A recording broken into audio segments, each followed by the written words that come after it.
Good morning guys. Guys, dahil ngayong araw guys is ano na siya, September 1 na ngayon ba, September 1 guys, bali 8 months na ng anak ko ngayon guys na lalaki. First baby namin. Kaya magluluto tayo ulit ngayon guys ng pansit. Ito siya guys, niluluto na siya ng asawa. Oh my God!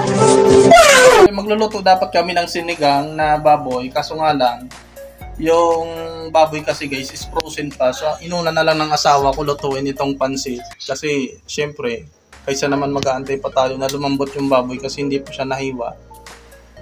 So niluto na natin itong pansit para pag maluto to, siguro malambot naman na yung baboy. Pwede na tayo magsinigang. Kaya yan, may binili akong kangkong at saka okra. Ayan, pangsahog dapat yun sa sinigang na baboy. Pero dito muna tayo sa pansit. Sana all. Pansit. May shout out. Hi. Yung asawa ko pawis na sa pagluluto. Kanina pa siya guys nagluluto. So ito yung sahog niya. Kikiam at saka atay. At saka yung baboy guys na ano. Manok yan? Ayun nga pala. Manok pala guys na pinachop-chop ko ng pin. Kaya guys, samahan nyo kami guys. Tikman natin to kung masarap ba yung pagkakaluto niya guys. So ito na siya guys. Luto na guys. Upakan na natin to guys.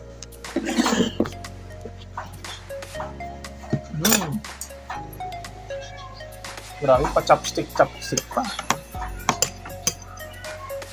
Kain tayo guys.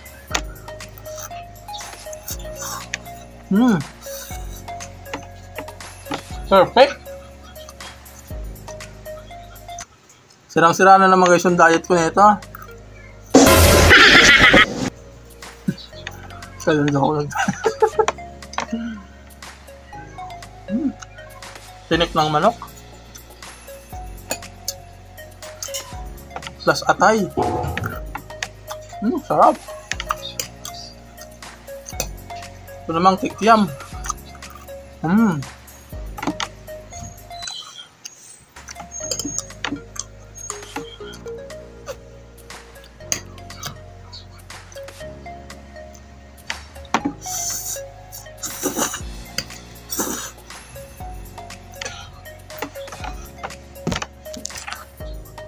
Thank you guys sa panonood guys. Kain tayo guys.